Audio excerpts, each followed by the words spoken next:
Chers amis, Binader, je vais faire une série de petits cours sur des commentaires sur la Gada de Pessah, Bezrat Hashem.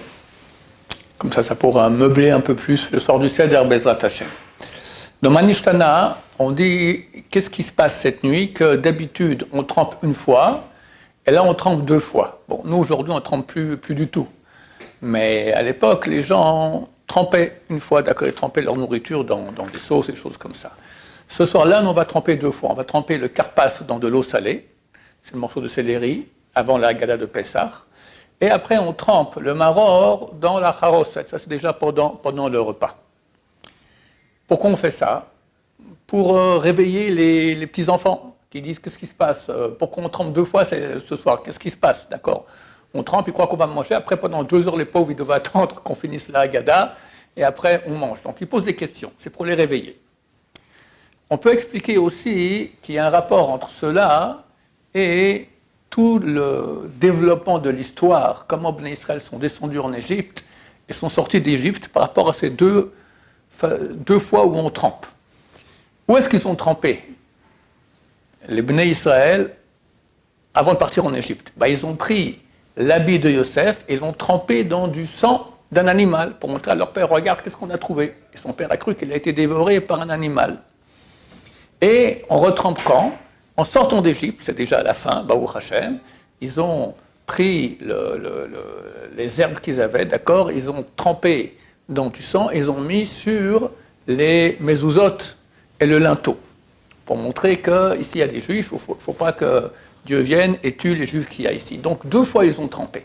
Donc on peut faire aussi un rapport entre ces 2 fois qu'on trempe, comme ça, pour montrer qu'on parle depuis le début de l'histoire, Bnei Israël qui envoie Yosef en Égypte, jusqu'à la fin où Hachem vient tuer tous les fils aînés des Égyptiens et on sort d'Égypte. Après, dans la Gada, on passe au Yachatz. Yachatz, on prend la matzah du centre et on la coupe en 2. Pourquoi? Pour avoir 2 morceaux. Pourquoi avoir des morceaux? Parce que, un, on va le cacher, le grand, l'autre, on le garde et toute la Haggadah est là en face de nous. Et il faut dire la Gada en face de ce morceau de matzah. Pourquoi ce morceau de matzah, on le coupe? Parce qu'on veut montrer comment mange le pauvre. On était des pauvres en Égypte. Le pauvre, il n'a pas un pain entier, d'accord? Il n'a même pas un pain, il avait des matzahs, il n'avait pas le temps de faire lever la pâte. Donc pour rappeler l'esclavage en Égypte, toute la Gada, on montre en face de ce pain-là, de cette matzah-là, qui est une demi-matzah. Et on appelle cela lechem oni. Oni, ça vient du mot pauvreté, que le pauvre, il n'a pas un pain entier, il n'a qu'une demi. Et, comme je dis, il n'a pas le temps de faire lever la pâte, il a faim, donc rapidement, il le mange. C'est aussi lechem oni, chez onim alav dvarim arbe, qu'on dit, on répond sur ce pain beaucoup de choses. On est toute la Gada, le pain, il est là. Les petits-enfants avaient déjà commencé à manger, puis pendant 2 heures, on fait des commentaires sur la Gada de Pessah, d'accord? Onim alav dvarim arbe, on dit beaucoup de choses sur ce morceau de pain. Le deuxième morceau de pain, le premier, correspond à la première partie de la nuit où on était en Égypte. Où là, Dieu est venu, et à minuit, il a tué tous les premiers-nés égyptiens, et comme ça, on sort d'Égypte, le moment là, le pharaon vient et dit, allez, fichez le camp, je ne vais plus vous voir. Ça, c'est la sortie d'Égypte, première partie de la nuit.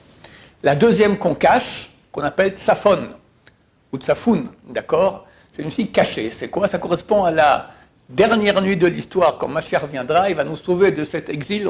Il semblerait que ça sera très prochainement. On espère peut-être ce Pessah, qui sait, d'accord? Donc on cache ce morceau de matzah qui est plus grand, parce que la Géoula sera beaucoup plus grande que celle d'Égypte. On la cache parce que ça sera pendant la deuxième partie de la nuit. C'est la suite du numéro, d'accord? Ceux qui étaient au début, ils pourront voir la suite, Bezrat Hashem.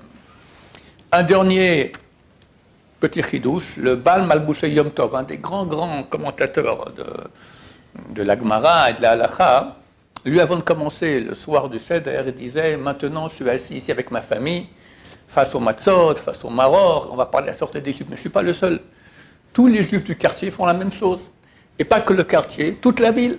Et pas toute la ville, mais tout le pays. Et pas tout le pays, dans le monde entier. Maintenant, là, dans tous les pays du monde, les juifs sont assis face à la matzah, face au maror, ils racontent la sortie d'Égypte. Pourquoi? Parce qu'ils ont vu leurs parents, qui eux aussi, la génération passée, ils étaient tous assis et tout le monde faisait la même chose. Et pourquoi ils ont fait? Parce qu'ils ont vu leurs parents aussi. Et avant, ils ont vu les rabbins d'il y a 500 ans. C'était les débuts d'Achronim. Après, il y avait les Rishonim. Après, il y avait les Savouraïm. Après, il y a eu la Moraïm. Après, il y a eu les Tanaïm qui ont fait la Mishnah. Avant, il y avait les prophètes, etc. Jusqu'à la génération de Moshe Rabbeinu lui-même, où ils n'ont pas fait ça parce qu'on leur a raconté, mais ils ont vu de leurs propres yeux. C'est pas qu'on a des gens qui nous racontent. C'est nous, le peuple lui-même, il a vu la sortie d'Égypte, il a vécu cela. C'est pour ça maintenant que nous tous, nous sommes assis, comme on le fait depuis 3330 et quelques années. C'est énorme. Chaque soir, tout Am Israël est assis, chaque soir de Pessah. Le peuple d'Israël est assis pour raconter la sortie d'Égypte, et nous faisons la même chose. Bezrat Hashem. Pessah Kasher Vesameach.